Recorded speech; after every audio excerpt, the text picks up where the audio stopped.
Hello friends, welcome back to Mansi study channel. दोस्तों, आज है 9 मई 2024 और 9 मई 2024 से रिलेटेड करंट अफेयर्स के जितने भी क्वेश्चन बन सकते हैं आज की क्लास में सारे क्वेश्चन को कवर करेंगे और हर क्वेश्चन से रिलेटेड इंपॉर्टेंट पॉइंट भी मैं आपको बताऊंगी। तो आप लोग पूरा क्लास बहुत ध्यान से देखिएगा। और दोस्तों, ये क्लास आपकी मॉर्निंग सुबह 7 AM पे डेली लाइव आती है। आप सभी लोग सुबह 7 बजे इस क्लास के लिए तैयार रहा करिए। इससे आपकी तैयारी करंट अफेयर्स में बेहतर होने वाली है और आगे आने वाले सभी एग्जाम में आप लोग करंट अफेयर्स में बहुत अच्छा सा रिस्पॉन्स दे पाएंगे। तो चलिए आगे बढ़ते हैं और आज का पहला क्वेश्चन देखते हैं। आज का पहला क्वेश्चन लिखा है, मई 2024 में राज्य के स्वामित्व वाली REC लिमिटेड को गुजरात के किस शहर में एक सहायक कंपनी स्थापित करने के लिए भारतीय रिजर्व बैंक से अनापत्ति प्रमाण पत्र प्राप्त हुआ है? In May 2024, state-owned REC Limited received a no objection certificate from the Reserve Bank of India for setting up a subsidiary in which city of Gujarat? First option है वडोदरा, सेकेंड ऑप्शन है Ahmedabad, third option है सूरत, fourth option है गांधीनगर। जल्दी से बताइएगा दोस्तों, इस question का राइट आंसर क्या हो जाएगा? इस क्वेश्चन का जो राइट आंसर हो जाएगा फ्रेंड्स, वह है हमारा ऑप्शन नंबर डी, गांधीनगर। चलिए इससे रिलेटेड इंपॉर्टेंट पॉइंटों को पढ़ते हैं। बिजली मंत्रालय के अधीन राज्य के स्वामित्व वाली REC लिमिटेड और एक अग्रणी NBFC को Gujarat international finance tech city में एक सहायक कंपनी स्थापित करने के लिए भारतीय रिजर्व बैंक से अनापत्ति प्रमाण पत्र प्राप्त हुआ है। गांधीनगर गुजरात में प्रस्तावित सहायक कंपनी गिफ्ट के भीतर एक वित्त कंपनी के रूप में ऋण, निवेश और अन्य वित्तीय सेवाओं सहित कई वित्तीय गतिविधियों में संलग्न होंगी। ठीक है दोस्तों, चलिए आगे बढ़ते हैं और नेक्स्ट क्वेश्चन देखते हैं। नेक्स्ट क्वेश्चन लिखा है फ्रेंड्स, हाल ही में किस देश ने भारत की भुगतान प्रणाली यूनिफाइड पेमेंट्स इंटरफेस को अपने देश के अंतर बैंक भुगतान और निपटान प्रणालियों से जोड़ने के लिए एक समझौते पर हस्ताक्षर किए हैं? Recently, which country has signed an agreement to connect India's payment system unified payments interface with its country interbank payment and settlement systems? First option है श्रीलंका, सेकेंड ऑप्शन है घाना, थर्ड ऑप्शन है सूडान, फोर्थ ऑप्शन है Zimbabwe.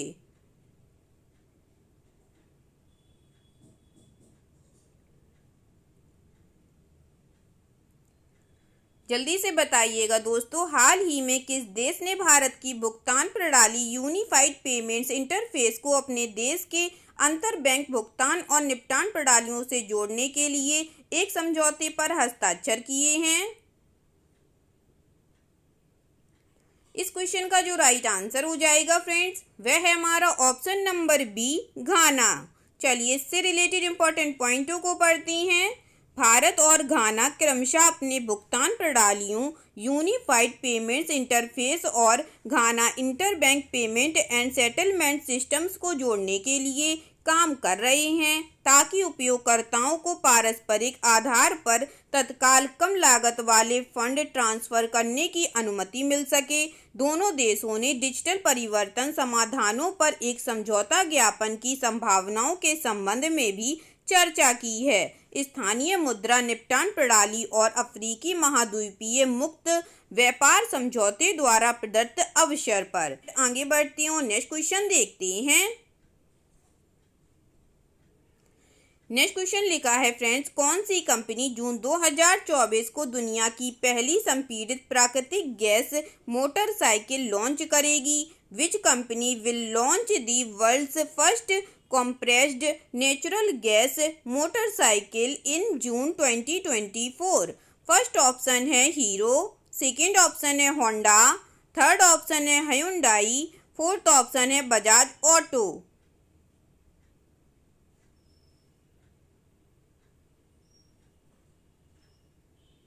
बताइएगा friends, कौन सी company जून 2024 को दुनिया की पहली संपीड़ित प्राकृतिक गैस मोटरसाइकिल लॉन्च करेगी।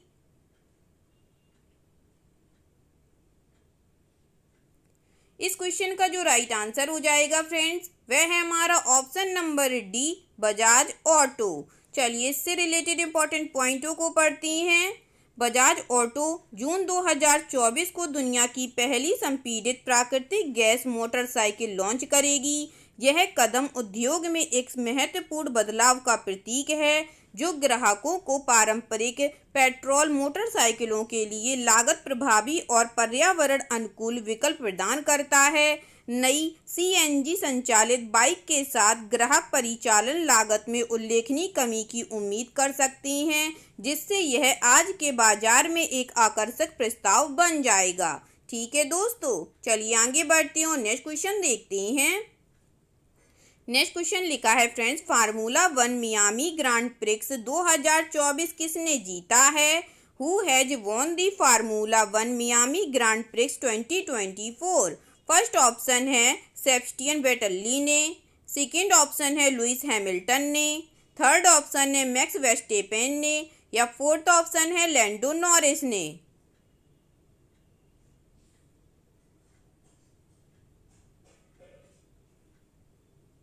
जल्दी से बताइएगा दोस्तों, फार्मूला 1 मियामी ग्रांड प्रिक्स 2024 किसने जीता है? इस क्वेश्चन का जो राइट आंसर हो जाएगा फ्रेंड्स, वह है हमारा option number D, Lando Norris ने जीता है। चलिए इससे रिलेटेड इंपॉर्टेंट पॉइंटों को पढ़ते हैं। मैकलेरन के लैंडो नॉरिस ने मियामी ग्रांड प्रिक्स में विश्व चैंपियन मैक्स वर्स्टेपेन पर अप्रत्याशित जीत के साथ अपने करियर की पहली फार्मूला 1 रेस जीत ली है। F1 सीजन में जान फूंकते हुए, जिसमें फिर से एक व्यक्ति की कहानी बनने का जोखिम था, नॉरिस ने मैकलेरन के लिए अपनी 110वीं रेस में वर्स्टेपेन को 7 सेकेंड से अधिक समय से हराया है, जिसमें फेरारी के चार्ल्स लेक्लर तीसरे स्थान पर रहे हैं। ठीक है दोस्तों, चलिए आगे बढ़ते हैं और नेक्स्ट क्वेश्चन देखते हैं। नेक्स्ट क्वेश्चन लिखा है फ्रेंड्स, भारत का प्रमुख द्विवार्षिक मोटर शो ऑटो एक्सपो 2025 में किस शहर में आयोजित किया जाएगा? India's premier biennial motor show auto expo will be held in which city in 2025? First option है बेंगलुरु, सेकेंड ऑप्शन है न्यू दिल्ली, थर्ड ऑप्शन है चेन्नई, फोर्थ ऑप्शन है ग्रेटर नोएडा।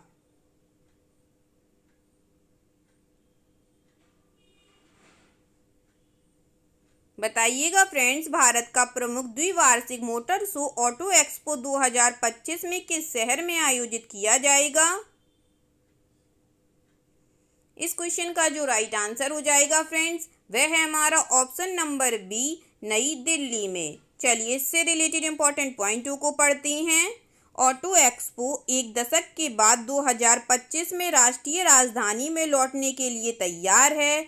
भारत का प्रमुख द्विवार्षिक मोटर शो अगले साल नई दिल्ली के प्रगति मैदान में भारत मोबिलिटी के तहत आयोजित किया जाएगा। 2014 में प्रदर्शनी को ग्रेटर नोएडा उत्तर प्रदेश में स्थानांतरित करने के 10 साल बाद भारत मोबिलिटी के तहत ऑटोमोटिव उद्योग निकाय society of Indian automobile manufacturers ग्राहक केंद्रित मोटर शो का आयोजन करेगा। ठीक है दोस्तों, चलिए आगे बढ़ती हूँ, नेक्स्ट क्वेश्चन देखते हैं।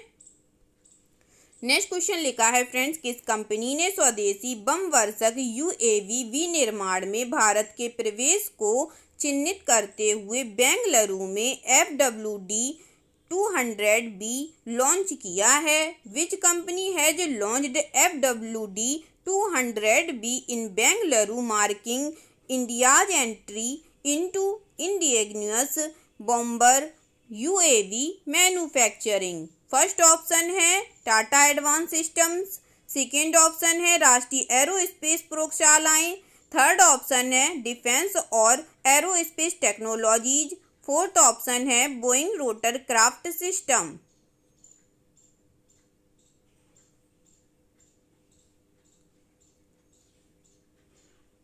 बताइएगा दोस्तों इस क्वेश्चन का राइट आंसर क्या हो जाएगा। इस क्वेश्चन का जो राइट आंसर हो जाएगा फ्रेंड्स वह है हमारा option number C, defence and aerospace technologies. चलिए इससे रिलेटेड इंपॉर्टेंट पॉइंटों को पढ़ते हैं।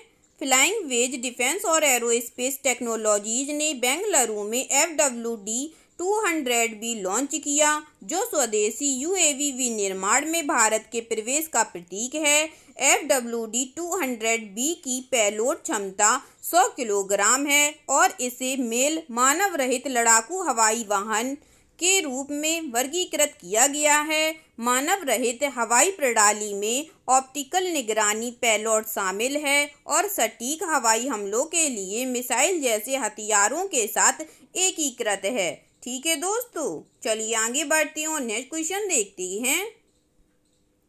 नेक्स्ट क्वेश्चन लिखा है फ्रेंड्स, अंतर्राष्ट्रीय दाई दिवस हर साल किस दिन मनाया जाता है। International day of midwife is observed every year on which day.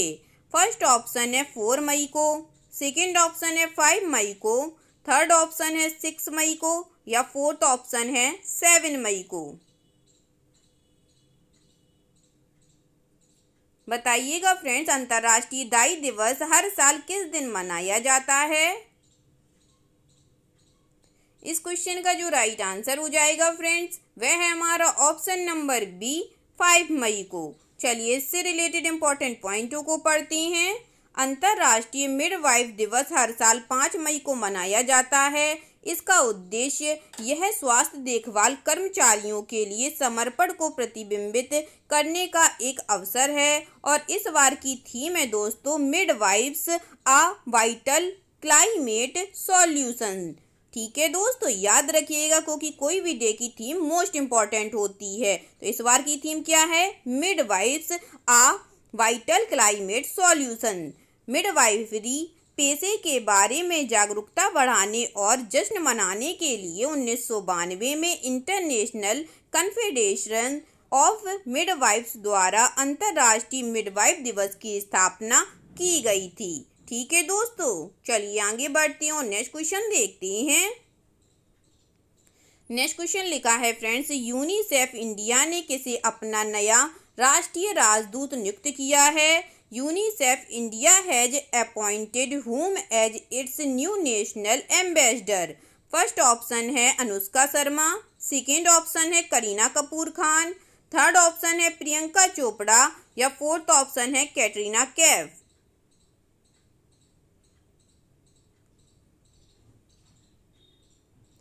बताइएगा फ्रेंड्स यूनिसेफ इंडिया ने किसे अपना नया राष्ट्रीय राजदूत नियुक्त किया है। इस क्वेश्चन का जो राइट आंसर हो जाएगा फ्रेंड्स वह है हमारा option number B, Kareena Kapoor Khan ने। चलिए इससे रिलेटेड इंपॉर्टेंट पॉइंटों को पढ़ते हैं। यूनिसेफ इंडिया ने बॉलीवुड स्टार करीना कपूर खान को अपना नया राष्ट्रीय राजदूत नियुक्त किया है।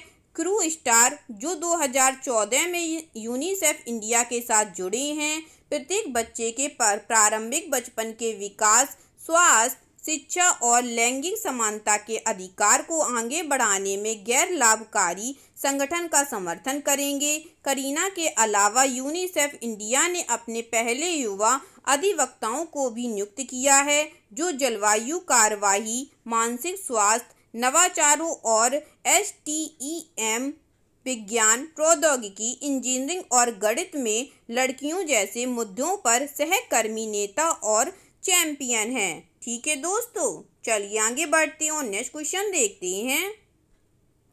नेक्स्ट क्वेश्चन लिखा है फ्रेंड्स, विश्व की नंबर 1 महिला टेनिस खिलाड़ी ईगा स्विएटेक ने 2024 मैड्रिड ओपन में महिला एकल खिताब जीता है। वह किस देश से हैं। World number 1 women's tennis player Iga Swiatek has won the women's singles title at the 2024 Madrid Open. She is from which country. First option है पोलैंड, सेकेंड ऑप्शन है बेलारूस, थर्ड ऑप्शन है स्पेन, फोर्थ ऑप्शन है चेक गणराज्य।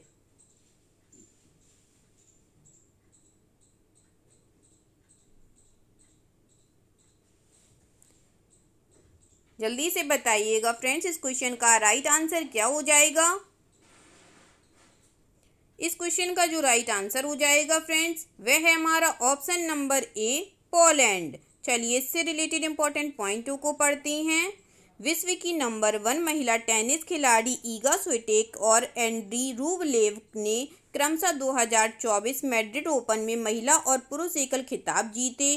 Poland की ईगा Swiatek के लिए यह पहला मैड्रिड ओपन खिताब था, जबकि एंड्रे रूबलेव के लिए यह दूसरा मैड्रिड ओपन खिताब था। मैड्रिड ओपन टेनिस 22 अप्रैल से 5 मई 2024 तक स्पेन की राजधानी मैड्रिड में आयोजित किया गया था। ठीक है दोस्तों, चलिए आगे बढ़ते हैं और आज का लास्ट क्वेश्चन देखते हैं। आज का लास्ट क्वेश्चन लिखा है फ्रेंड्स, भारत के तेजस्विन शंकर, जिन्हें मई 2024 में एक उल्लेखनीय उपलब्धि हासिल करने के लिए खबरों में देखा गया था, निम्नलिखित में से किस खेल से जुड़े हैं। India's Tejaswin Shankar who was seen in news in May 2024 for achieving a remarkable achievement is associated with which of the following sport। First option है हॉकी, सेकंड ऑप्शन है भारोत्तोलन, थर्ड ऑप्शन है ऊंची कूद, फोर्थ ऑप्शन है फुटबॉल।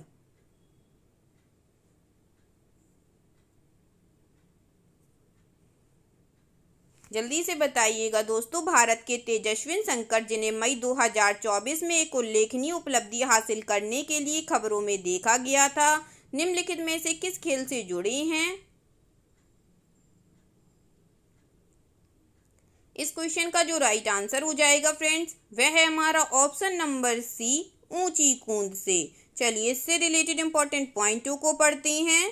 भारत के तेजस्विन शंकर ने America के एरिजोना के टक्सन में USATF महोत्सव में पुरुषों की ऊंची कूद स्पर्धा में जीत हासिल की। राष्ट्रीय रिकॉर्ड धारक तेजस्विन ने विश्व athletics continental tour silver event में शीर्ष स्थान हासिल करने के लिए अपने पहले प्रयास में 2.23 मीटर की दूरी तय की। इस छलांग के साथ उन्होंने अपने सीजन के सर्वश्रेष्ठ प्रयास की बराबरी कर ली है।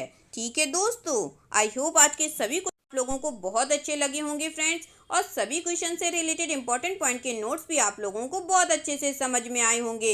एग्जाम के नज़रिए से दोस्तों क्लास बहुत हेल्पफुल रही होगी। अगर आप लोगों को क्लास अच्छी लगी हो और सारे फैक्टों को आप लोगों ने अच्छे से समझा हो, तो प्लीज़ इस क्लास को लाइक कीजिएगा, शेयर कीजिएगा और आपके अपने चैनल मानसी स्टडी चैनल को सब्सक्राइब कीजिएगा। थैंक यू सो मच दोस्तों।